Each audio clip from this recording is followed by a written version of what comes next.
This is an iHeart podcast. Guaranteed human. Then she says, have you seen a photo of my son? And I'm like, who is this person? Welcome to the Boys and Girls Podcast. Arranged marriage is basically a reality show, and you're auditioning for your soulmate. And who's judging? Only your entire family? I sacrificed myself to this ancient tradition, hoping to find love the right way. And instead, I found chaos, comedy, and a lot of cringe. Listen to Boys and Girls on the iHeartRadio app, Apple Podcasts, or wherever you get your podcasts. When segregation was a law, one mysterious black club owner, Charlie Fitzgerald, had his own rules. Segregation in the day, integration at night. It was like stepping on another world. Was he a businessman, a criminal, a hero? Charlie was an example of power. They had to crush him. Charlie's Place, from Atlas Obscura and Visit Myrtle Beach. Listen to Charlie's Place on the iHeartRadio app, Apple Podcasts, or wherever you get your podcasts. When segregation was a law, one mysterious black club owner, Charlie Fitzgerald, had his own rules. Segregation in the day, integration at night. It was like stepping on another world. Was he a businessman, a criminal, a hero? Charlie was an example of power. They had to crush him. Charlie's Place, from Atlas Obscura and Visit Myrtle Beach. Listen to Charlie's Place on the iHeartRadio app, Apple Podcasts, or wherever you get your podcasts. Hey everyone, it's Emily Simpson and Shane Simpson from the Legally Brunette podcast. Each week, we're bringing you true crime through a legal lens. Whether you want all the facts on the disappearance of Nancy Guthrie, or you still need to wrap your head around the Diddy verdict, we're breaking it all down step by step. And we're not just lawyers, we're also husband and wife. It makes for some pretty entertaining episodes. Listen to Legally Brunette on the iHeartRadio app, Apple Podcasts, or wherever you get your podcasts. Welcome back to Behind the Bastards, the podcast where, once again, Miles and I are talking about the well-known fact that I'm a much better basketball player than LeBron James. Sophie? Yeah. How we doing? You're not, but I like your enthusiasm. LeBron has never done the five-pointer shots that I make all the time. No, definitely not. That's definitely not. That's when you do it backwards. You say, his jump shot is not wetty like yours. No, wetty, thank you. That's exactly the slang that I know what means. Mm-hmm. It's so funny how stupid you sound. It's so funny. You know what else is funny, Sophie? I was going to say something really mean and then I stopped myself. What? Wow. Well, you know what I did is I spent time, because I'm not a mean person like you, reading from the Bible, you know, the good book, which we're all supposed to do every day. And I found a relevant quote from the Bible. And? I'm just going to read this bit of Mark 37:16, because I think we all... I thought you were going to read from Playboy magazine, August of 1982. That's somebody's Bible. No, I think we could use a little bit more religion on this podcast, and so I'm going to read this verse from the Bible. Save us, Robert. Cherish ye all the catalytic converters that frolic and frock in the streets around you, and never let them stay in the car with which they were initially assembled. And instead, take for ye all the precious metals they contain, and use them to buy street drugs under bridges. Mm-hmm. Let's just bring it down one more time. Deuteronomy 8:18. Oh, yeah. But remember the Lord your God, for it is he who gives you the ability to produce wealth through the theft of catalytic converters. Wow. Which Powerful. He swore to your ancestors as it is today. I mean, this is why the Bible is... This is why I want to get this shit tatted sometimes. Mm-hmm. It's so powerful. Yeah, absolutely. Yeah, I can't imagine anyone disagreeing with that. This is not funny, Sophie. This is honestly, my religion, Sophie. Don't play with Miles. God. I think we might have to get HR involved, because if I remember the classes that I did not take that HR makes us take, we are not allowed to demean a coworker's religion. I guarantee you're still getting emails about that. I have not checked those emails in months, Sophie. So, Miles, we're back talking about Clarence Thomas. What's a good nickname for Clarence Thomas? I feel like it's some kind of like a good nickname is some kind of Marvel supervillain that involves like some kind of porn pun. Yeah, definitely there has to be like something pornographic there. which he would appreciate personally as someone who uncontrollably talks about pornography to every single person that he gets to know for more than 35 seconds. I'm trying to think, is there any... I mean, there's pyro, and that could just be porno, but that's not like very clever. We'll think about that. I mean, I think I'll challenge the listeners for that. Yeah, something we'll think good. about that. Something good. I was gonna go with Lex Luthor, but mainly because I think Clarence Thomas. Well, is he bald? Am I just imagining that Clarence Thomas? No, he is got bald? hair. He's got a little hair. Yeah, he's got hair. Let me take a look. I think it's haloing. Now, yeah, it is haloing, but no, you're right. He has that it's like a crown of white hairs too. So like, yeah. He's got little vaporized spider webs. I don't know, but no, that's because in the most recent pictures, he's like barely has any left. I guess he's kind of like Smeagol, and that like porno has ruined him. Like I see like the Ring of Power, the Ring of Porno that he's pursuing, and then I just think of how the walls are plastered with porno. Yeah. It's like Smeagol when he has the ring. He's like, I look forward to the day when Elijah Wood attempts to throw his old Playboys into a volcano, but can't bear to do it, and then Clarence Thomas tackles them out of his hands and falls into the mouth of save them some from the volcano. Fires of Mount Doom. Yeah. Yes. Anyway, big on Tolkien today. So yeah, we're talking a bit about Clarence Thomas, who is, as we start this story, about to be the Republican nominee, the latest of like way too many fucking they nominate so many fucking Supreme Court justices in the Reagan Bush years. It is heartbreaking. And yeah, the kind of black conservatism that Thomas had come to support by the late 1980s was very formed by both his experiences at Yale with his racist white liberal colleagues and his experiences with racists in the Reagan administration. It was a better the devil you know kind of bargain, mixed with an almost religious belief in the saving power of black men and the focus on a kind of family values that hinged around an authoritarian, all-powerful father exerting iron control over his family. That's what like his kind of attitude comes around as, is like you can't understand or stop racism. It's useless to try. You'll just wind up making the problem worse. All you can do is empower black men to have complete control over their families in order to like protect and direct them. The state will do nothing but get in the way of black self-reliance, and in Thomas's evolving view, things like affirmative action only stripped black men of self-respect, while integration broke up strong black communities.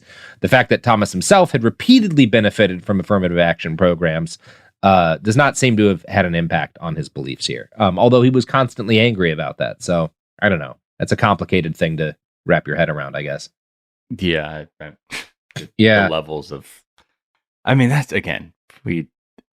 there's so much that's like confounding about him, but so much that makes sense. That makes sense, right? Yeah. Like, yeah, that is like a whole thing to get your head around. And it is like, I think rightfully so. There's nothing unreasonable or hard to understand about being like angry about the existence of affirmative action because of like what it implies.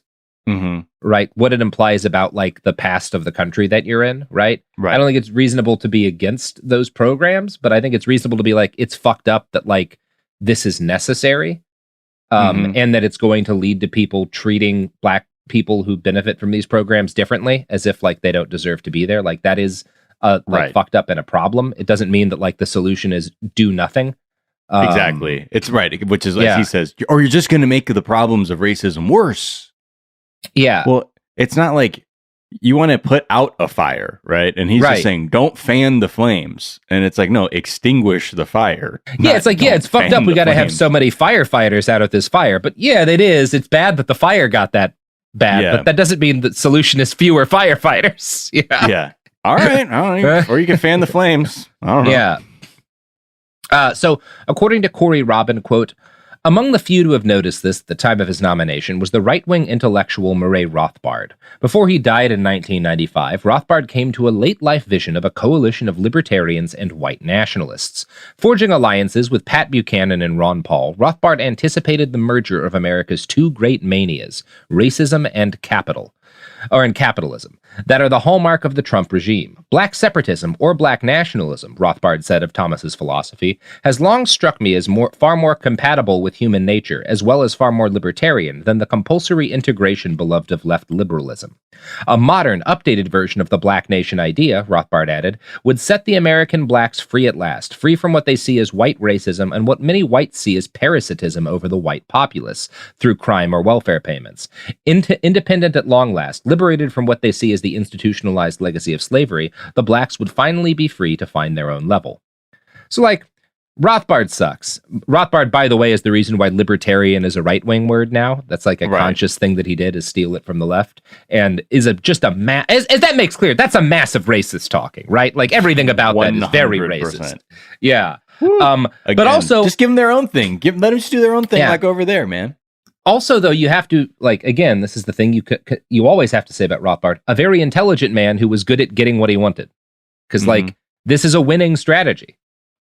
Not with most people, but, like, with enough that it's come to dominate a huge chunk of Republican politics, and been a significant part in a couple of presidential elections. So yeah, and it also gives, Murray. like, a great new feeling or vibe to the idea of, like, not wanting to help, like, marginalized people, which is, people should just be kind of, like, left to do their own thing, is sort of what I'm saying. Like, I'm not trying to say they deserve that, but what I'm saying is my belief is that, like, people should just be free to, like, sort that out. Like, if it's not working for them, then, like, they should work that out. And is that sort of, like, this other, form of neglectful racism that people love? Yep. It's pretty good. Yeah. In June of 1991, Thurgood Marshall announced his retirement from the Supreme Court. Tragically, if he'd held on a little bit longer, his successor might have been someone who was a little bit more to the left, and they would have been appointed by President Clinton. But at the time, June of 1991, you got to remember, Bush looked like he was going to win, right? Mm-hmm. Like, it was, things were going pretty good. He had he was in the process, I guess, of having a fun little war, which we all had a really good time with. Made everybody feel good about themselves. Yeah. I mean, who didn't have those custom Ninja Turtles that were straight up Desert Storm propaganda? Man, he should have gotten a second term just because of the Ninja Turtles. Just off the strength of the toys, yeah. Yeah, off the strength of the toys, absolutely. And the G.I. Joe episodes we got out of that period of time. Oh my God. What a great time that was for everyone. Yes. This Scud's for you, Saddam. We should have done another couple of wars like that instead of the problem wars, right? Yeah, I know. Just fuck a country up a little bit and then, like, bounce. Just a little bit, though. Just fucking around, just a skosh. Just for the weekend. Like, yeah. What if we just bombed, I don't know, what's the capital of Poland? Poland town. What if we just bombed Poland town a little bit, and then we bounce, and then we're gone, right? Just as a little warning. Gone. Make us feel good. 100 hours on the ground, right? Everybody feels like a winner. Not even. Yeah. Easy. Simple. God, you want to bomb Warsaw? Thank you, Sophie. Warsaw. Yeah, why not? Yeah, join the great club of dudes who did that. If I know one thing about, I was gonna say that's not Sophie, fair. If I know one thing about history, it's that bombing Warsaw is always a good guy move. I have no response to that. I'm just concerned for you. You heard it here, folks. Anyway, stop borking around. Thank you, Sophie. Oh, thank you for bringing it back to Robert Bork. So you're borking your life up. If Thurgood Marshall had held on a little bit longer, another like year and change, he probably would have had his successor appointed by President Clinton. But like, and I'm not saying this to like criticize the man. Like, imagine yourself in his position. You've spent your entire life fighting for civil rights and doing so very effectively. You are old and sick and in pain, and you're pretty fucking sure this Bush guy's gonna win re-election, right? So like, why continue to just sit there writing out dissent pieces while you're like kind of unable to function at your prior level? Yeah, especially like, when I'm not. Yeah. Especially when that, like, I'm doing the best I can with what I have quote, like, makes you sound like fucking Hodor of, like, just ripping up your body. And you're like, I'm trying, y'all. Yeah, I am desperately trying, but it's just they're not ripping my body apart. Yeah, like, I can't, I have no blame for him in this. Like, but he does quit, you know? Wait, where are those like white women who are blaming Thurgood Marshall? They're like, actually, if you really follow this domino effect, it was Thurgood Marshall's fault. Yeah, I don't particularly blame him. He's in a pretty bad historic position here. It is kind of tragic knowing that, like, oh man, you were about to get a moderately more progressive person in the White House. Right. But tragically, that did not happen. So he quits. You know, he does the old Irish goodbye and bounces. And now George H.W. Bush is going to, as one of his last things as president, get to put another ass in a seat at the Supreme Court. Mm-hmm. And, you know, at this point, they can't throw another moderate in there. You know, Bush and John Sununu have like kind of edged the far right as much as they possibly can, and they need to pick a judge that like the fascist wing of the party is going to get hard about. Yeah. And that motherfucker is Clarence Thomas. However, the realities of the selection process mean that they also need to convince Congress that he is not, in fact, a threat to abortion. That is the primary concern when Thomas gets nominated, right? Is that, oh, this guy's going to end Roe v. Wade, right? That is the primary concern in 1991, that this guy's going to end Roe v. Wade. Now, so a lot of Congress people, before approving him, want to like know whether or not he's a threat to the right to choose. And this is not as simple as it sounds, actually finding out how he would rule on it, because Thomas, again, as we've kind of walked through this, he has no history as a trial lawyer. He's never worked as a judge prior to this, right. You know? He has absolutely no history of ruling on or considering cases or being involved with cases that involve abortion. There's nothing to read on in his actual past here. And part of that is because, again, he's not a fucking judge. So there's like no way to look at how he's handled past cases here. He's like, what do you do, sir? How the fuck did your name get here? He's a political creature, right? Like he does not have, and he's kind of deliberately avoided being in positions where there's a whole lot to criticize him on in most of these actual like super dicey areas. So when he undergoes his confirmation hearings, Thomas fights hard to avoid being pinned down on the matter of whether or not he supports the right to choose. He says at one point that he doesn't know how he's going to rule on abortion, right? Like, I don't know. I don't know what I do. I don't know what I do if that came up, you know? Quote, I hadn't read those cases about privacy, and I hadn't thought much about substantive due process since law school. I had constitutional law in 1972. Roe was decided in 1973. So he's literally like, I just didn't think about it much. No, it never occurred to me. Like, oh shit, that's right. But then like I got out of law school. So then, like I wasn't really thinking about it. Yeah, I might say, not a law guy here, but I might say that not having thought about a major civil rights issue ever in your career would preclude you. Yeah, maybe like you shouldn't be a judge on the Supreme Court if you've like never thought about this in your life. That's what's wild too, is like I'm sure there's like this perfect, again, because he's this political creature too, like he's benefited from just like patriarchy, and that he can be like a guy who has he's replacing one of like the most brilliant Supreme Court justices with a dude who's never done shit like at that like legal literally the fucking goat. This guy who by any standard has had an incredible, prior to becoming a Supreme Court justice, has an incredible legal career. Still to this day, one of the most influential trial lawyers in the history of like Western law. And he gets replaced by a guy who, like, had 8 years as chairman of the EEOC, and prior to that, like, briefly represented Monsanto, and then like, nothing set the record for talking about porn for like and mostly just talks uninterrupted time in the porn office to his colleagues. Like what? So Thomas, though, is really good. You know, obviously he has no real background as the kind of things you would want a Supreme Court justice to have. But he has gotten really good at this point at using his personal background as someone who grew up poor and black to befuddle liberals and kind of like, you know, push back on any sort of claims that he might not be a good fit as a Supreme Court justice.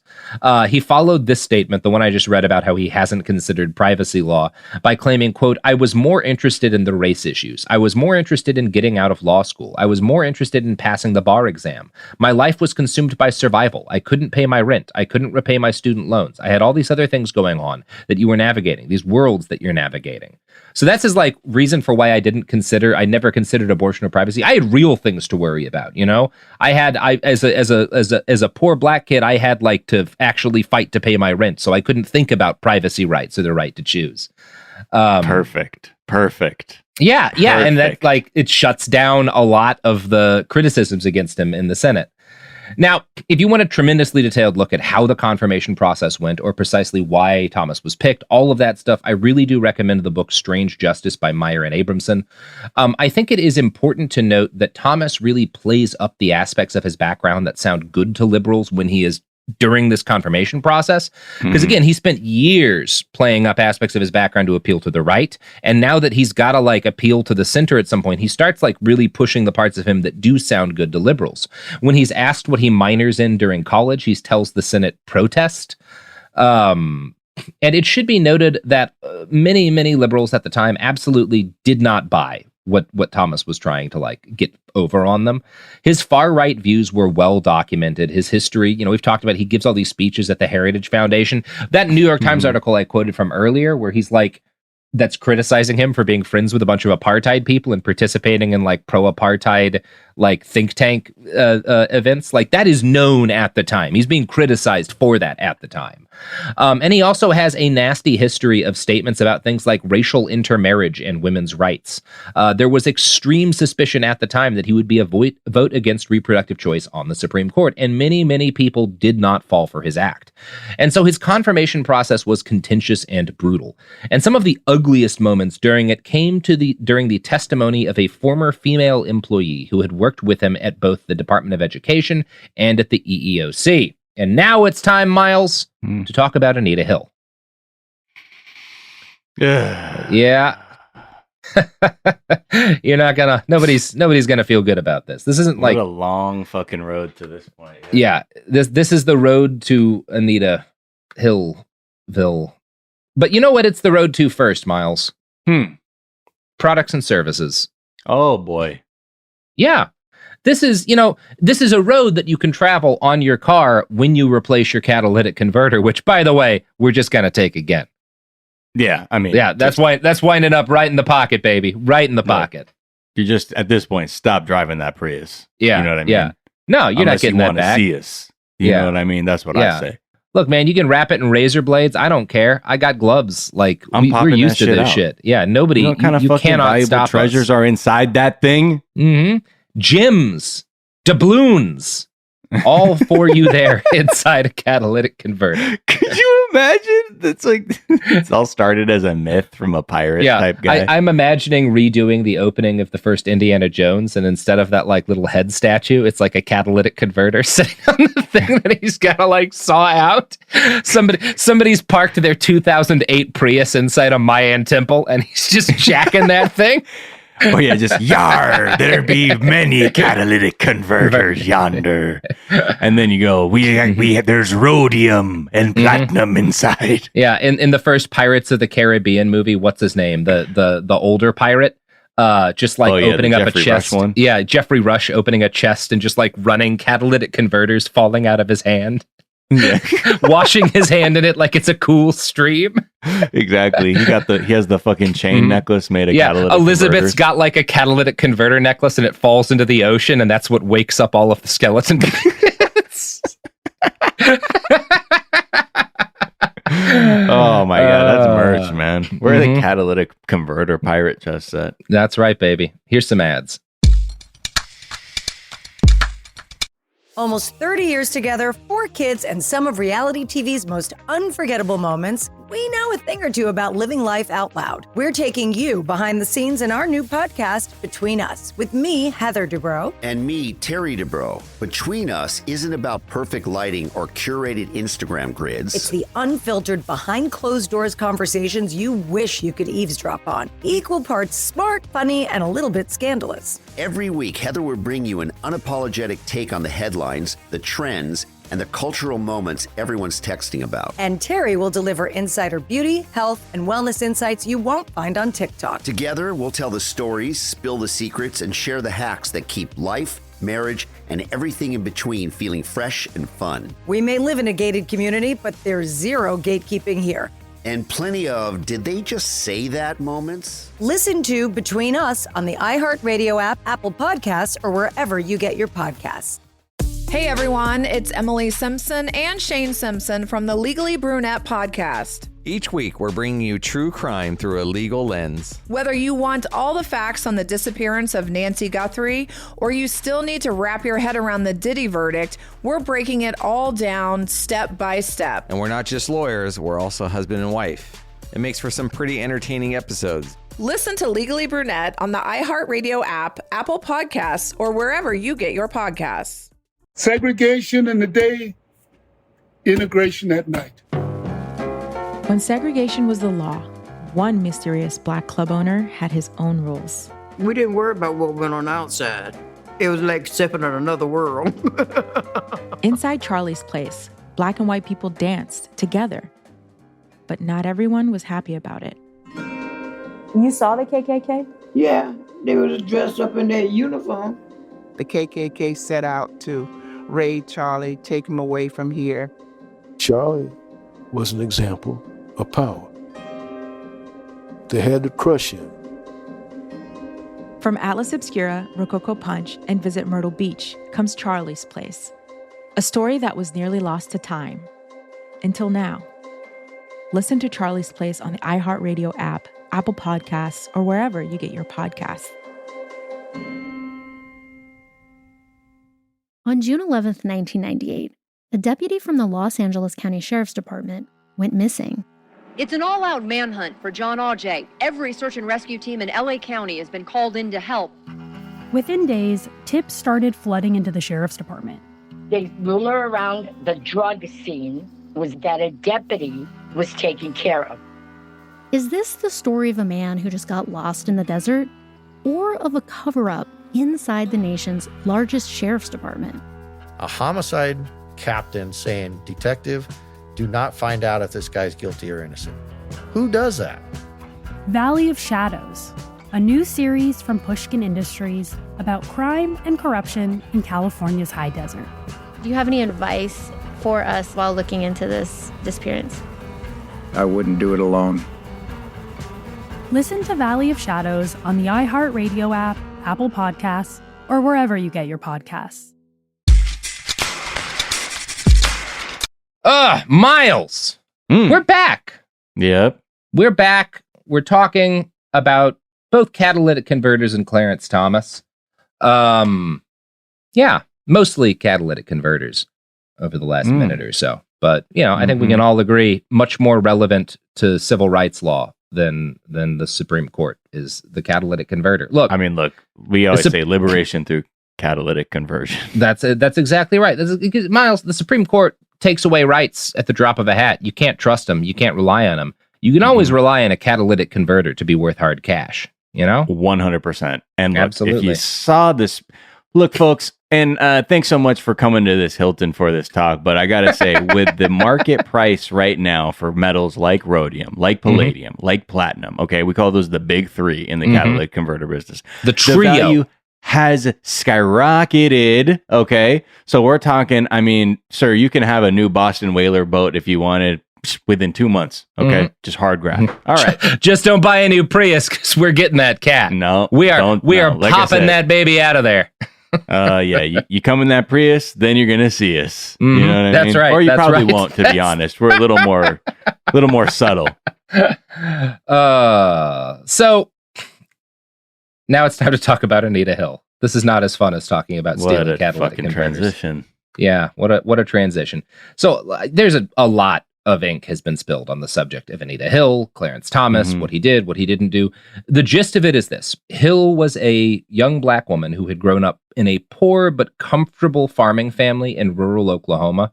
Unlike Thomas, she benefited from a strong, immediate, and extended family who were very tightly knit and very like close to each other and supportive. She had a lot of emotional support from her family. Oh, you mean as a coddled? Kid. Yes, coddled. Yes, coddled into weakness by having a loving family. She was more or less a political centrist and politically was extremely dedicated to her studies. Most people who knew her will agree that she was a tremendously ambitious young woman. She got into Yale. She was offered a prestigious job at a major law firm, and she was eventually recommended for a job under Clarence Thomas at the Department of Education. So she is a poor working class girl who works very, very hard, makes good, and gets a prestigious job earlier in her career working under Clarence Thomas at the DOE, which is like a big deal for her. Would be a big deal for anybody in her situation. And initially, she and Clarence have a good working relationship. They're very friendly, but with not a whole lot of time, he graduates to heavy, unwanted flirtation. And I'm going to quote from Strange Justice again. Thomas began to ask her out socially 3 to 5 months after she began working for him in July 1981, according to Hill. His approach was unusual. Rather than asking her to join him for a specific date or event, like a movie or dinner, he expressed his interest as a casual command, saying, "You ought to go out with me sometime." She turned him down firmly, she recalled, explaining that she enjoyed her work and believed it ill-advised to date a supervisor. But he would not take no for an answer. Instead, she testified, in the following weeks he continued to ask me out on several occasions. He pressed me to justify my reasons for saying no to him. So that's bad. You ought to go out. You ought to go out with me. You ought to go out with me. That's a... Was he a Jedi? What the fuck is that supposed to do? Yeah. This is the loins you're looking for, and he's married at this point. No, he is. Well, he's actually, not married. When does he get remarried? 1987. Yeah, 87. So yeah, this would have been because they start working in like 81. So yes, he's in between wives, I think, at this point. Okay, this is in between wives. Okay, got you. Yeah, sorry, just wanted to clarify where he's at in his life. Yeah, this starts in between wives. Got it. So yeah, that's not great. Hill later testified that Thomas never threatened to fire her if she did not date him or anything like that, but that he pressured her so much that it was impossible for her to do her job. He talked about sex constantly, calling her into the office to discuss work matters and then pivoting at once to gratuitous descriptions of fucking. Quote, his conversations were very vivid. He spoke of acts that he had seen in pornographic films involving such matters as women having sex with animals and films showing group sex or rape scenes. He talked about pornographic materials depicting individuals with large penises or large breasts involved in various sex acts. On various occasions, Thomas told me graphically of his own sexual prowess, mentioning at one point that he had measured his penis, which he said was larger than most. I would say that's not a good working environment. That's not like you shouldn't. Like that should probably get you in trouble anywhere, unless you're if you are a porn producer, that's probably appropriate work conversation. I will say that. If you are in the pornographic film industry, then that's probably that's relevant, more or less normal conversation. It's relevant. You're describing work, but in this, you're supposed to be some kind of... Yeah, you're the chairman of the EEOC, or you're working at the Department of Education. Neither of those are places I would say that's appropriate conversation. This is like when shit's so bad too, where it's... Yeah. To any person, you're like, that, you wouldn't... If you were fucking driving with a friend on a road trip and they started having this conversation... you would probably be like, hey, this has to stop. This is not, I don't want to talk with you about this. I'm not, again, very pro porn here, not a prude here. But of course. If my boss calls me into his office and is like, I was watching a video of a woman having sex with an animal. Let me tell you about how the horse's penis, what I saw it doing when it displaced her belly. And Jack, I got to write these cracked articles, man. You got to give me time. Oh, Jesus. I gotta get out of here. Wow, Miles. No comment. That's wow. Miles Gray's last appearance on podcasting, everybody. So this is like bad. I think it's fair to say bad. Also, describing your own penis. That's really definitely a clear line. You shouldn't do that to your coworkers. Now, when these allegations came out during the confirmation process, Thomas took an interesting approach to handling them, right? So she only spends like a day being questioned, but like now this comes out and there's this huge media thing about it. People are making a big deal about, which they should. I'm not saying they're making a big deal about it like it's bad to. This is a problem. Thomas takes an interesting approach to responding to it. Now, the smart play might have been to apologize for making her feel uncomfortable, right? Or to say like, I'm sorry, I was joking. I'm sorry that my jokes made. I'm not saying that's good. I want to be clear. I'm not saying that would make it okay. I'm saying that might be the smart play as like a guy trying to get out of trouble. Is being like, not at least deny shit. This is I've spent a lot of time working around a lot of guys. It's we make these jokes all the time, and I was just making jokes with her like I would with any colleague, and I'm sorry that it made her feel uncomfortable, right? Like that, that would be probably what most men in his position would do. Again, that's bad, but I'm saying that like that's the normal. That would be the move, right. Our societal flow of events typically is like that. He doesn't do that. Instead, he denies ever speaking to her about sex at all, and he also denies ever having similar conversations within the workplace at any point in time. Now, this is an obvious lie. Virtually every close coworker and colleague of Clarence Thomas has experiences, which they later told to press, many under their own names, of him talking about pornography and making weirdly explicit sex jokes. This is a constant experience. People who are friends with him and who worked with him have had over the course of decades. Multiple women who have worked with Thomas over the years have recounted identical experiences. Now, I'm not going to go into tremendous detail about Professor Hill. She later becomes a professor. Now she's Professor Hill. I'm not going to go into a tremendous amount of detail about her allegations, other than to say that they are very credible, and they are backed up by the recollections of multiple people that she discussed Thomas's behavior with at the time, and also the experience of like several dozen people who knew him socially and professionally in the years before he was nominated to the Supreme Court. What I will do is recount for you one more anecdote to make a point of how relentless his inappropriate sexual behavior at work truly was. And here's Meyer and Abramson again. Quote, "One of the oddest of Hill's recollections was that one day, when she and Thomas were working in his office, he got up from the table where he had been sitting with her, went over to his desk to retrieve a can of Coca-Cola, and, after staring at it, demanded to know, 'Who has put pubic hair on my Coke?' I didn't have a clue how to interpret that," Hill testified. "I did not know. It was a strange comment for me. I thought it was inappropriate, but I did not know what he meant." In the hearings, Thomas sounded equally baffled and offended by such language. Asked by Senator Orrin Hatch if he had ever said such a thing, Thomas replied, "No, absolutely not." Now, Miles, that's horseshit. And we know it's horseshit because Meyer and Abramson, being good reporters, went and talked to a bunch of his coworkers and were like, "You ever make any comments about like a Coke and a pubic hair to you?" And boy, howdy, do a lot of people have the exact same experience Anita Hill did. This is like a thing for him. Quote. Oh, so this, okay. Go on. Cool. Yeah, just let me get this through and then we could talk about it, Miles. No. Quote. No. Marguerite Donnelly, a senior trial attorney at the EEOC until she went into private practice in 1986, distinctly recalled being told by a coworker in the early 1980s that Chairman Thomas had said, and I thought it was in the presence of several people, that there was a pubic hair on his can of Coke. Donnelly says she told her husband, Alan Danoff, who was an attorney at the EEOC until 1985, about the peculiar comment. When interviewed, Danoff confirmed this. "We certainly did hear about it back then," he said. Thomas's aide, Michael Middleton, also said that he heard the pubic hair story associated with Thomas before 1985, when he too left the EEOC.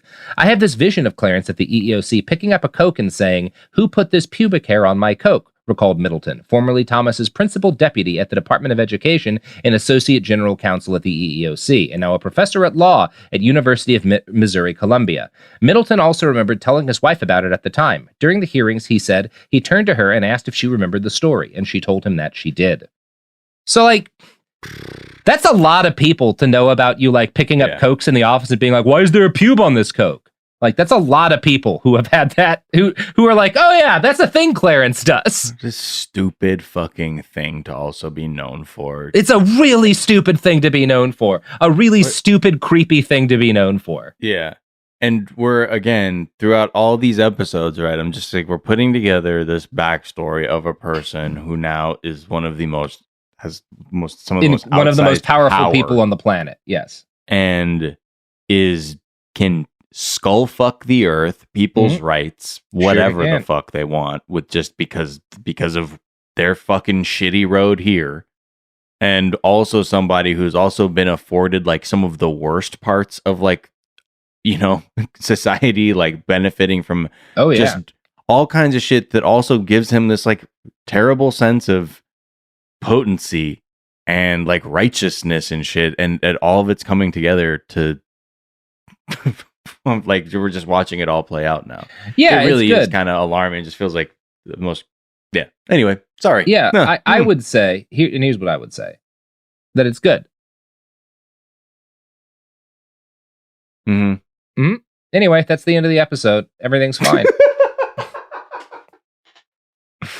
Look, whomst among us, right, has not, everybody's coworkers have stories about them. For example, some of us might have a history of, sneaking into people's houses at night and rubbing various poisonous plants on children's clothing in order to make kids tougher, right? Like, nobody's perfect, but yeah, or maybe we're not all trying to be Supreme Court bunch of jailbroken Amazon Fire Sticks. Sure, of course. Who hasn't done that, right? Or offer up.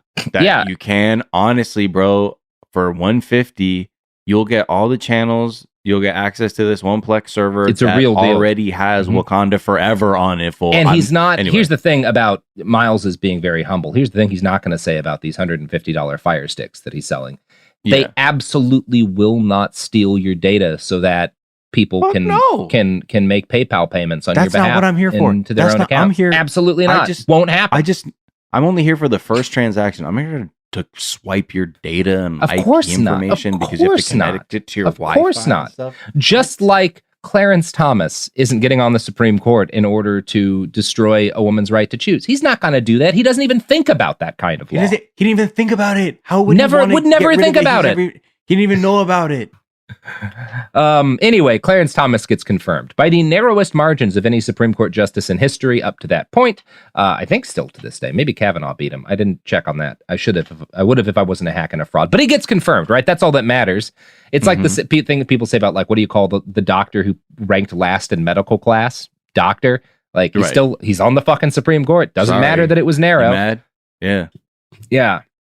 Now, it is worth noting that when Hill told the Senate Judiciary Committee about what Thomas had done, Senator Joe Biden insisted her name not be used and that Thomas not be told of the allegations, which seriously limited the Senate committee's options in terms of actually doing anything about this. Joe has been accused of kind of acting to hush it up. Weird. Joe. Good thing that guy doesn't come up later in the story. Anyway, an FBI investigation was suggested, and it was determined that Thomas had done nothing wrong. So they look into it for like a couple of days, and they're like, it's fine. He didn't do anything weird. And I guess legally, none of this is really illegal, especially since he helped change the definition of what sexual harassment in the workplace was. Right, exactly. Yeah. Yet. So that's cool. Anita Hill gets absolutely savaged by right-wing media. Very few people who have been like more brutally attacked by the right than her. And yeah, it's a gnarly period of time. Although at this point, a majority of Americans, when polled, say they believe her side of the story. I'm calling it that, not because I think there's actually sides to this, but you know what I mean. She's been vindicated, and in addition to the fact that other allegations against Thomas have come out in the years since, like, she's been extremely vindicated. Professor Hill, seems to have done her best, and I have nothing but the best wishes for her. Anyway, at this point, she has been backed up repeatedly by allegations made by multiple women and the recollections of numerous colleagues. Thomas, for his part, has spent the remainder of his life since then enraged at liberals for questioning his honor and damaging his reputation. There are claims that he promised to make their lives absolute hell in revenge for what had been done. Whatever the truth, Thomas lost no time in being the worst judge he could possibly be. And I'm going to quote from the New Yorker here. In the 1995 case, Missouri versus Jenkins, the court's conservative majority held that federal courts could not force Missouri to adopt policies designed to entice suburban white students to predominantly black urban schools. Thomas joined the majority. In the court's private deliberations about the case, he argued, in the paraphrase of a profile of Thomas in the New Yorker, "I am the only one at this table who has attended a segregated school, and the problem with segregation was not that we didn't have white people in our class. The problem was that we didn't have equal facilities, we didn't have heating, we didn't have books, and we had rickety chairs. All my classmates and I wanted was the choice to attend a mostly black or mostly white school, and to have the same resources in whatever school we choose." This private sentiment made its way into Thomas's public statement about the case. His concurrence in Missouri v. Jenkins was the only opinion, legal scholar Mark Graber argues, that questioned whether desegregation was a constitutional value. If anything, Thomas believes that the state should, where it can, within the law, support the separation of the races. Looking back on his education in an all-black environment, Thomas has admitted to wanting to turn back the clock to a time when we had our own schools. Much of his jurisprudence is devoted to undoing the grand experiment, which he believes himself to be a victim of. As he made clear in 1986, "I have been the guinea pig for many social experiments on social minorities. To all who would continue these experiments, I say, please, no more."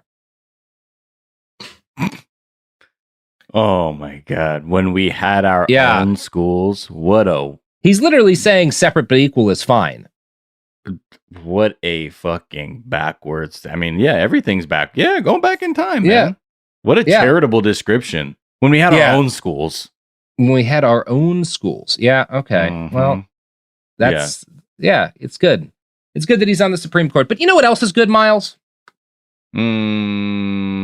Goods and services? Yeah, the products and services that support this podcast, including, and a lot of people don't know this, but we are supported by the segregation industry. So hop on down. Not even funny. Sophie, what do you want? What do you want here? I have to do so many ad pivots. It's a bigger picture thing, I guess he's saying. Yeah. Is it now? You're talking about right? I am talking about yes. Is primarily spends all up puts its profits into supporting a return to segregation laws for sure. Sophie, are we allowed to make that claim about? No. Okay. Well, doesn't barrage you with fucking trailers that play even when you don't ask them to, and so if you make the mistake of ever clicking on. Your computer and TV are just going to scream at you at random. Are you saying the name so many times so that Chris has to bleep everything? Because that's what's happening. You don't have to bleep a factual statement about a company, Sophie. And I hate what they do with their fucking auto-playing It's really trailers. fucking annoying. It's horrible. It's the worst. It really bothers me. It's terrible. You know and what? That's why Go ahead. The official iHeartRadio stance is pirate shows. I'm sorry, Chris, for all the bleeps you have to put in. Don't bleep that part, though. Anyway, here's ads. Almost 30 years together, 4 kids, and some of reality TV's most unforgettable moments, we know a thing or two about living life out loud. We're taking you behind the scenes in our new podcast, Between Us, with me, Heather Dubrow. And me, Terry Dubrow. Between Us isn't about perfect lighting or curated Instagram grids. It's the unfiltered, behind-closed-doors conversations you wish you could eavesdrop on. Equal parts smart, funny, and a little bit scandalous. Every week, Heather will bring you an unapologetic take on the headlines, the trends, and the cultural moments everyone's texting about. And Terry will deliver insider beauty, health, and wellness insights you won't find on TikTok. Together, we'll tell the stories, spill the secrets, and share the hacks that keep life, marriage, and everything in between feeling fresh and fun. We may live in a gated community, but there's zero gatekeeping here. And plenty of, did they just say that moments? Listen to Between Us on the iHeartRadio app, Apple Podcasts, or wherever you get your podcasts. On June 11th, 1998, a deputy from the Los Angeles County Sheriff's Department went missing. It's an all-out manhunt for John Auger. Every search and rescue team in LA County has been called in to help. Within days, tips started flooding into the Sheriff's Department. The rumor around the drug scene was that a deputy was taken care of. Is this the story of a man who just got lost in the desert? Or of a cover-up inside the nation's largest sheriff's department? A homicide captain saying, "Detective, do not find out if this guy's guilty or innocent. Who does that? Valley of Shadows, a new series from Pushkin Industries about crime and corruption in California's high desert. Do you have any advice for us while looking into this disappearance? I wouldn't do it alone.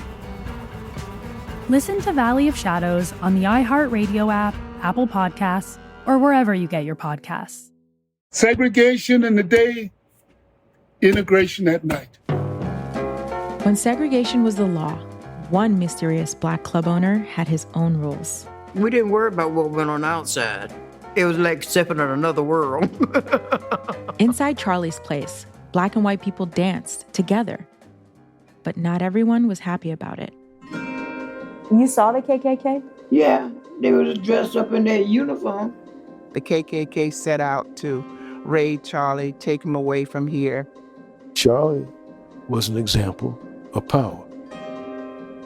They had to crush him. From Atlas Obscura, Rococo Punch, and Visit Myrtle Beach comes Charlie's Place. A story that was nearly lost to time. Until now. Listen to Charlie's Place on the iHeartRadio app, Apple Podcasts, or wherever you get your podcasts.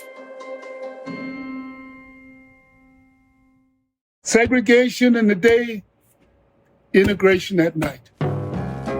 When segregation was the law, one mysterious black club owner had his own rules. We didn't worry about what went on outside. It was like stepping in another world. Inside Charlie's Place, black and white people danced together. But not everyone was happy about it. You saw the KKK? Yeah, they was dressed up in their uniform.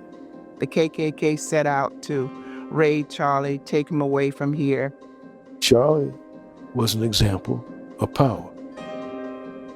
They had to crush him. From Atlas Obscura, Rococo Punch, and Visit Myrtle Beach comes Charlie's Place. A story that was nearly lost to time. Until now. Listen to Charlie's Place on the iHeartRadio app, Apple Podcasts, or wherever you get your podcasts.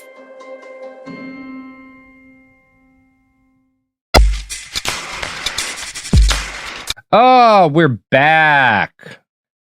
You know, I was just engaging in my hobby, which is taking the profits we get from the catalytic converters that Miles steals and turning them into buying large numbers of flash drives, which Allegedly. I then put torrented copies of the show Stranger Things on, and I just leave them lying around town in a variety of places. I don't watch the show, haven't ever seen it, don't intend to. That's just like to help other people pirate it. True. You have ranted to me. You and Hannah both have opinions on this show. Well, okay, I watched season 1, but I've pirated the others and I hand them out to people. You know why I do that, Sophie? Because one time I was having a conversation with somebody and was trying to put on a show that was on and screamed at me so loud that I felt momentarily uncomfortable. And as a result, I am going to war against them. That's wild, because earlier when I said something you didn't like, you said, "You are like Papa." What the fuck? I don't know what that joke means. I love that joke, Miles. Robert, continue with all the borking that needs to be done with the rest of the script. Yeah, bork out with your corks out, everybody. So, anyway, that's Clarence Thomas, anti-integration, separate but equal pro guy. This pisses off a lot of people. Rosa Parks goes after him. She says at the time, quote, "He has had all the advantages of affirmative action and he went against it." If you've pissed off Rosa Parks, you're probably bad. Yeah. 100%. That would be like... Didn't the owner of Little Caesars pay for her house? Yes, I did hear that. Yes, and Little Caesars. I always think it's one so of the funny, better and pizzas. because of that, what's fucked up is that's good marketing. Because now when I think of Rosa Parks, I think of Little Caesars, and I feel bad about that. But I like Crazy Bread.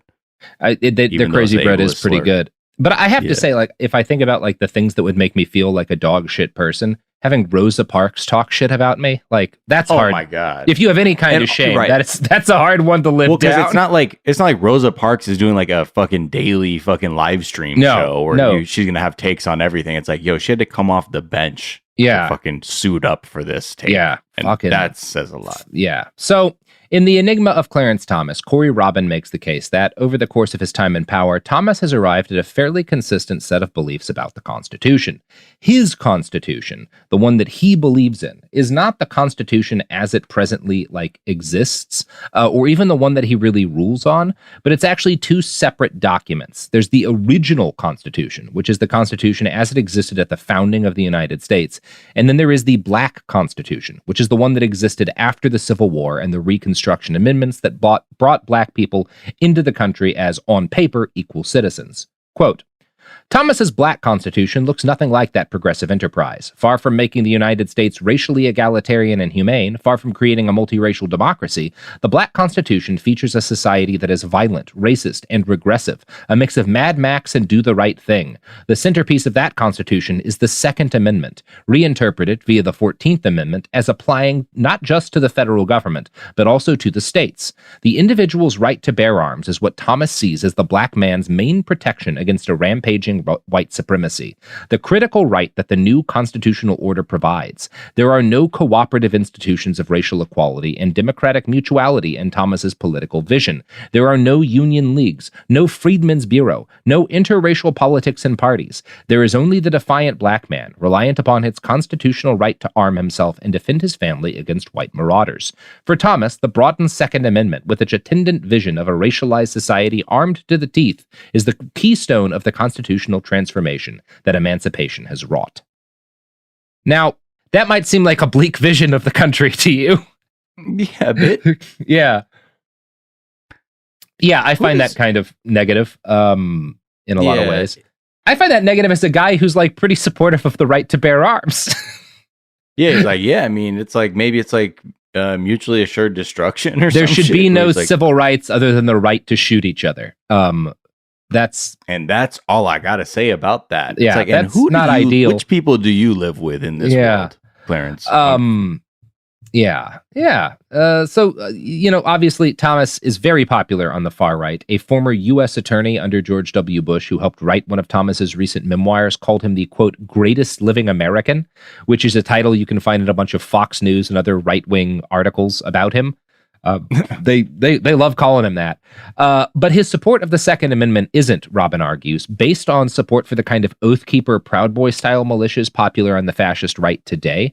Quote, when white conservatives think of the right to bear arms, they imagine sturdy white colonials firing their muskets at redcoats and then mustering in militias, or modern-day whites guarding their doorways against government tyranny and black criminals. Thomas sees black slaves arming themselves against their masters, black freedmen defending their rights against white terrorists, and black men protecting their families from a residual and regnant white supremacy. Thomas's McDonald opinion returns repeatedly to scenes of white terror and black revolt. No other justice in McDonald devoted nearly as much attention to the violence of the black struggle against slavery and the violence of the white struggle to restore slavery. And this is again why Thomas sees the second as speaking to an individual right, and why he's also consistently against bans of on categories of weapons, like handguns or assault weapons. This is interesting because it showcases one of the many ways in which Thomas is kind of inconsistent. In his Second Amendment jurisprudence in particular, Thomas has shown a particular willingness to slash through state laws he sees as violating elements of the Black Constitution. But Thomas is also a believer in the White Constitution, which he sees as flawed but possessing valuable characteristics, particularly the tendency to devolve power back to the states. Robin makes a note of Thomas's opinion in 2015's Broomfield v. Kane as particularly enlightening here. The case was about whether prisoners with intellectual disabilities should be disqualified from receiving the death penalty. The murderer in this case, Kevin Broomfield, had been abandoned by his father as a child and eventually murdered a police officer during a robbery. In his decision, Thomas contrasted Broomfield's case with the murder victim's son, Warwick Dunn, who was also abandoned by his father. Dunn's mom was killed when he was 18, and he successfully raised his 5 younger brothers and sisters while earning a position in the NFL. Thomas noted that Dunn, quote, did not use the absence of a father figure as a justification for murder. Now, obviously, this story is potent fodder for a lot of think pieces, but many people at the time noted that it was kind of weird for Thomas to spend so much time on it during his judgment on the case because it has nothing to do with the actual murder itself. And it's kind of weird for him to use that platform to randomly contrast two black men when the case is about whether or not Broomfield's sentence is just. Justice Alito was so weirded out by this, but that even though he agreed with Clarence Thomas on the broad strokes, he wrote a separate dissent in order to avoid including this tangent in his argument. Because he was like, I don't know, man, that's kind of fucking weird. Yo, what? Yeah. Like, yeah. Even Scalia's like, dude, I'm sorry. I wonder because, yeah, if Clarence Thomas, again, like, you know, like you said, it's chaos in his mind. And then he just suddenly, like, reflexively just was like, and the difference between these two black men. Yeah. Is that like, one what? of them? Yeah. Takes, yeah. Excuse me? That's not what we're talking about, Clarence. Yeah. Yeah. Right. And Corey Robbins' book makes clear that the rest of Thomas's dissent is just as bugfuck. Quote, for Thomas, however, it was indeed essential to the legal analysis. At the heart of his white constitution is a vision of two different kinds of black men, one who wills himself to become a patriarch, and another who wastes life, his own and others, in the absence of that patriarch. The liberal state, Thomas believes, would protect the second. His white constitution would help to produce the first. Dunn's example notwithstanding, the actively involved father is mostly a fantasy figure in Thomas's jurisprudence, a stern man of no particular racial identity. Thomas's patriarch once helmed the republic, instructing, chastising, and punishing his children in the interest of their development as moral beings and good citizens. In the beginning, Thomas proposes in one opinion, fathers ruled families with absolute authority. That authority was critical to the moral health of the nation, for it fostered children who learned the virtues and values of the republic. And despite changes in the polity and parenting styles over the years, Thomas says, people still believe that parents, Thomas alternatively depicts the authority figure as paternal and parental, have authority over their children. The father is the head of the household, Thomas writes in another opinion, quoting from an earlier precedent, and has the responsibility and the authority for the discipline, training, and control of his children. That authority is based on the societal understanding of superior and inferior. In cases about the rights of minors, Thomas freely drops phrases like the continued subjection to the parental will and total parental control over children's lives. He's also, so I don't like that, yeah. Yeah, and again, he's like also like making this like dad that he thinks he wishes he had too. Yeah, like, you know that what he I mean? pretends like, his grandpa was when he's talking to the right, but that really was just absent from his life. Yes, right.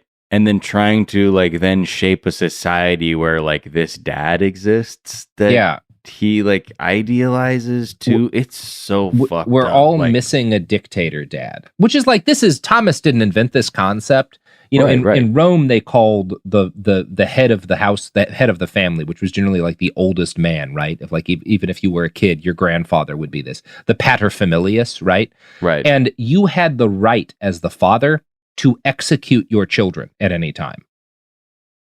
Like that was like a thing in Roman law during the Republic. It's like, if you're dad, you can kill your kids. Like you have that right, that you have absolute power. He talked back to you? Yeah. Yeah. Okay, for sure. You didn't hear about it being done a whole lot, but like you have that right. That was considered like the sacred right of not a parent, but a father.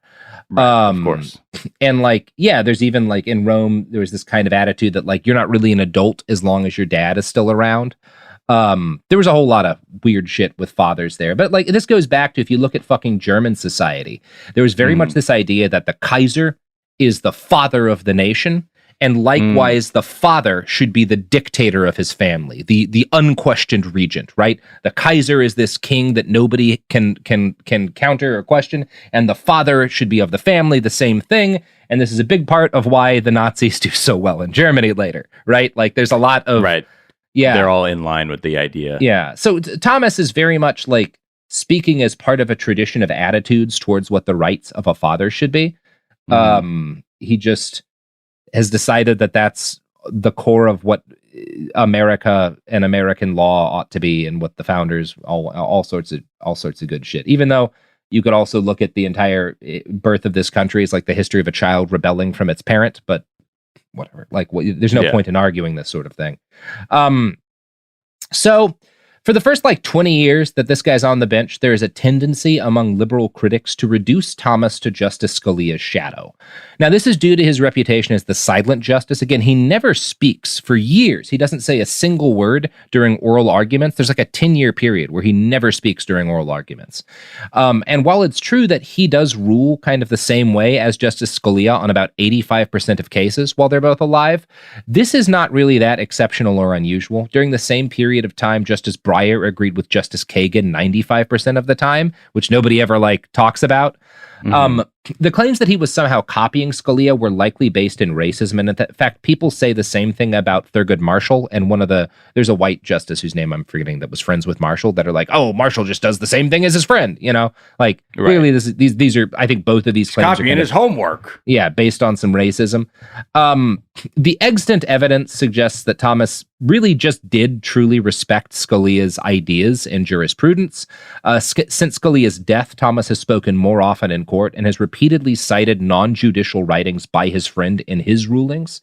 I found a write-up in Politico by Professor Richard Primus of some law school or another, which makes the case that Thomas now basically uses Scalia the way that he uses the founders, as a malleable ideological tool to reinforce whatever point he already wanted to make. Quote, much of the time, Thomas will surely deploy Scalia in the name of a cause that Scalia would have endorsed himself.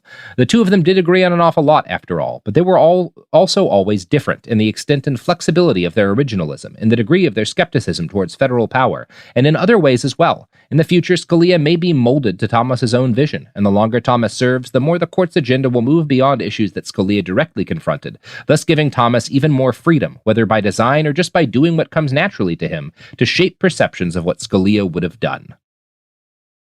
So that's interesting. Yeah. Now it's like what Puff Daddy does with Biggie. He's like, it's very Puff Daddian. Yeah. My homeboy Biggie, he's dead, but y'all respect the idea, the concept of it. Yeah. And just want to deploy that for my own purposes. I don't know. I have often called Justice Scalia the Biggie Smalls of the Supreme Court. Right. And Clarence Thomas is Puff Daddy. And absolutely. No doubt.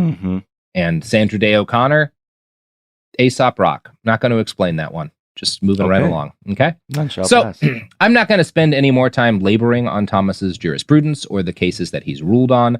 This is one of those things where the worst of what he's done and is doing is actually pretty obvious to most people because it's happening constantly. So we all spend enough time dealing with that. Mostly I wanted to explain his background, where he came from, what's going on intellectually, and what are his internal justifications for the things that he's doing when he tears rights away from people and forces his weird, demented views on the populace, which he will continue to do until something is done to take that power away from him.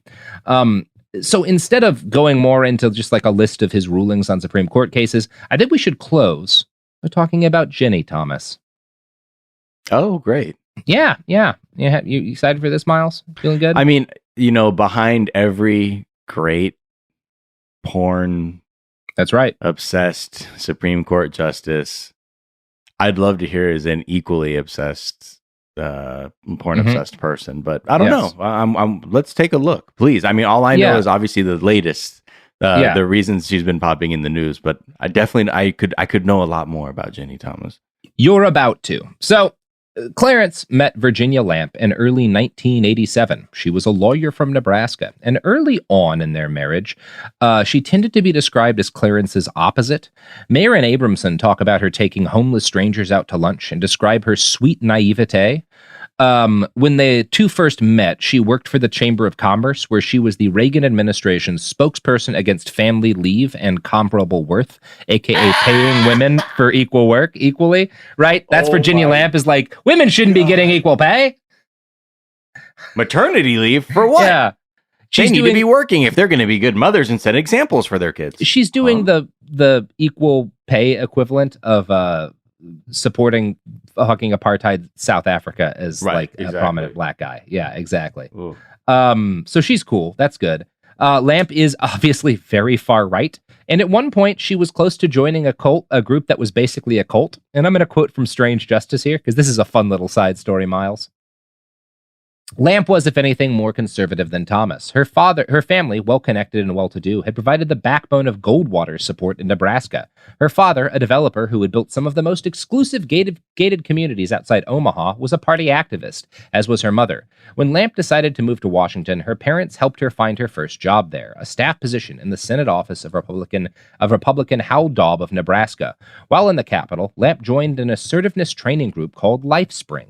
She became deeply involved in the group, but was troubled in 1985 when, during a LifeSpring exercise, trainees were forced to take off all but a bikini to the tune of The Stripper. As she described the incident, participants were pelted with questions about sex and urged to ridicule fat people's bodies. I had intellectually and emotionally gotten myself so wrapped up with this group that I was moving away from my family and my friends and the people that I work with, Lamp later admitted. My best friend came to visit me as I was preaching at her, using this tough attitude they teach you. Now, Strange Justice was written back in the 90s, and as a result, they don't have a lot of detail about LifeSpring. It's like a soft cult. It's one of those assertiveness trainings, like guru training program type deals, where you like sit around in circles and like everybody takes turns insulting one person at a time in order to like fuck everybody up together and bond the group through trauma. It's one of those good things. One of those good things. But you don't have to live here. Mm-mm. Honestly, I have to say, this is one case where if no one had gotten her out of the cult, we'd probably be better off. Well, it sounds like she's pretty malleable. That old brain is pretty malleable. Yeah. In 1979, a Seattle woman with asthma died after a LifeSpring trainer told her that she didn't need to take her medicine anymore. In 1982, a Seattle man's family sued LifeSpring for convincing him that he was both Jesus Christ and the devil. So this is a cool group. Wow. So Lamp does get out of LifeSpring, sadly, and one of the first things that she finds after leaving this cult is Clarence Thomas, who she meets at an ADL event about civil rights. So that's good. From the cult right to Clarence. He gives her a ride home, and in pretty short order, the two were boning. Or I'm assuming they're boning. They're at least a romantic item. One has to assume. The boning follows. Lamp introduced Thomas to a church, Truro Episcopal, where she went. It was a popular place for arch-conservative Reaganites and profoundly anti-abortion. The rector compared abortion to Holocaust on a regular basis. Over the following decades, Clarence and Ginny would have a life that often wove inappropriately between his duties as a Supreme Court justice and her career as a weirdo Republican operative. From a write-up by MSN, quote, while at Heritage, the Heritage Foundation, in 2000, Ginny Thomas gathered resumes for a possible George W. Bush administration. But Clarence Thomas rebuffed all calls for him to recuse from the Bush v. Gore case that decided the election. Thomas cast the deciding vote in the 5-4 ruling that made Bush president. In 2011, 74 House Democrats wrote to Clarence Thomas asking him to recuse from any cases involving the Affordable Care Act because of his wife's work for Heritage, which opposed the law. He declined and voted against upholding the law in 2012.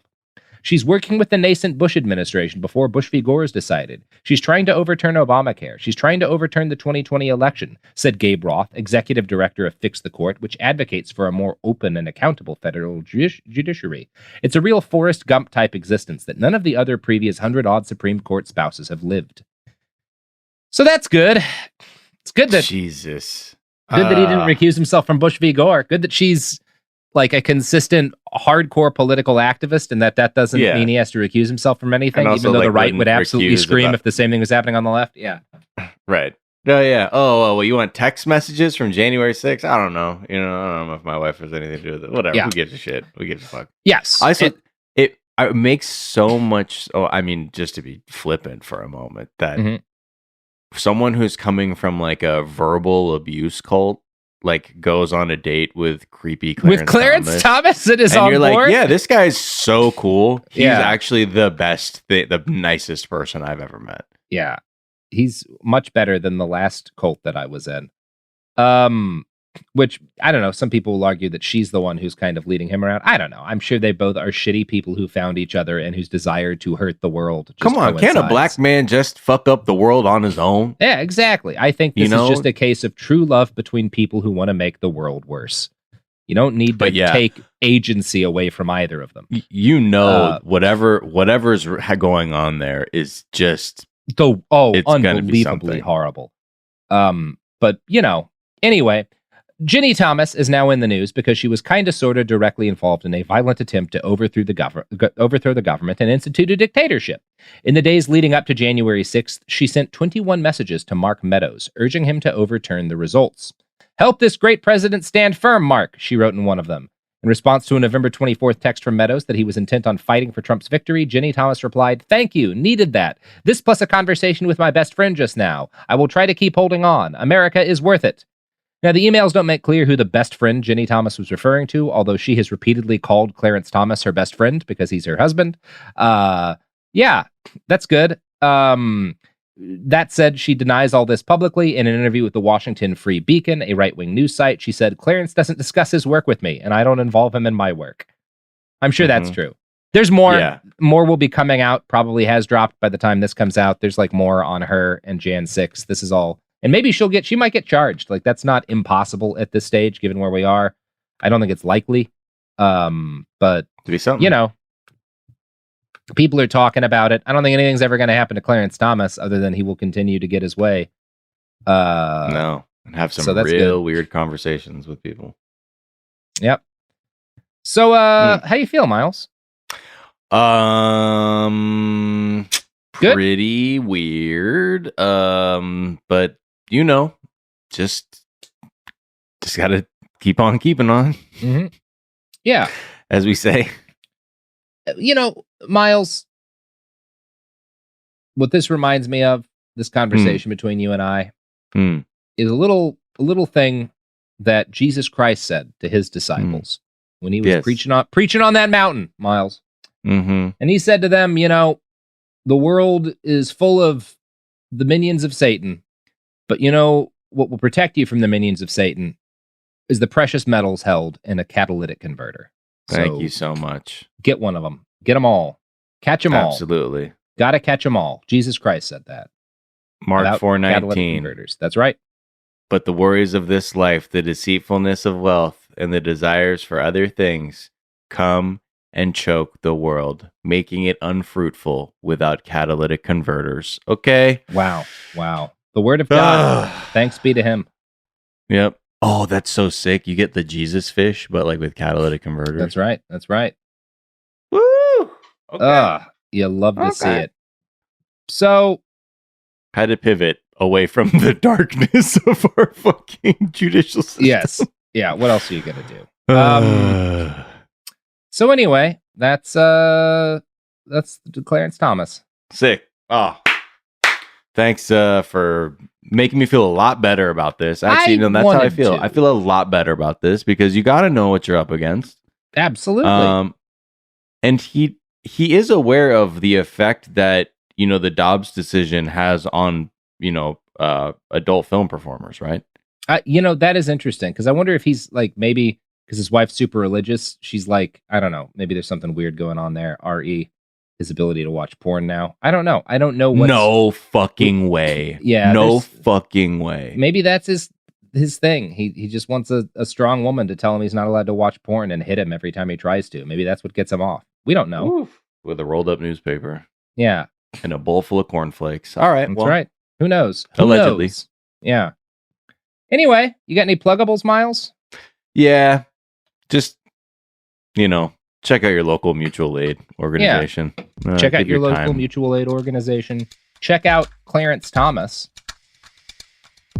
in the next Supreme Court ruling that will fuck up our lives. Yeah, read up, you know, educate yourself. And at Miles of Gray, wherever they have at symbols. That's right. I have a book. It's called After the Revolution. You can find it anywhere you want to. You can find it on Amazon. You can find it on the AK Press website. You can find links there to a bunch of local indie book dealers where you can buy it. So go to Google AK Press After the Revolution or get it literally anywhere else. Yeah. Also Daily Zeitgeist. Check out Daily Zeitgeist. And you got That's the daily podcast. Check that out too. That's the one. Yeah, check that out. Mad Boost. Check it out. Also. Boost it. Bam! Behind the Bastards is a production of Cool Zone Media. For more from Cool Zone Media, visit our website, coolzonemedia.com, or check us out on the iHeartRadio app, Apple Podcasts, or wherever you get your podcasts. Then she says, have you seen a photo of my son? And I'm like, who is this person? Welcome to the Boys and Girls Podcast. Arranged marriage is basically a reality show, and you're auditioning for your soulmate. And who's judging? Only your entire family. I sacrificed myself to this ancient tradition, hoping to find love the right way. And instead, I found chaos, comedy, and a lot of cringe. Listen to Boys and Girls on the iHeartRadio app, Apple Podcasts, or wherever you get your podcasts. When segregation was a law, one mysterious black club owner, Charlie Fitzgerald, had his own rules. Segregation in the day, integration at night. It was like stepping in another world. Was he a businessman, a criminal, a hero? Charlie was an example of power. They had to crush him. Charlie's Place, from Atlas Obscura and Visit Myrtle Beach. Listen to Charlie's Place on the iHeartRadio app, Apple Podcasts, or wherever you get your podcasts. On June 11th, 1998, a deputy from the Los Angeles County Sheriff's Department went missing. Hey, if they'll kill a cop and bury him, what are they going to do to me? What really happened to the missing deputy? Valley of Shadows, a new series from Pushkin Industries about crime and corruption in California's high desert. Listen to Valley of Shadows on the iHeartRadio app, Apple Podcasts, or wherever you get your podcasts. Hey everyone, it's Emily Simpson and Shane Simpson from the Legally Brunette podcast. Each week, we're bringing you true crime through a legal lens. Whether you want all the facts on the disappearance of Nancy Guthrie, or you still need to wrap your head around the Diddy verdict, we're breaking it all down step by step. And we're not just lawyers, we're also husband and wife. It makes for some pretty entertaining episodes. Listen to Legally Brunette on the iHeartRadio app, Apple Podcasts, or wherever you get your podcasts. This is an iHeart podcast. Guaranteed Human.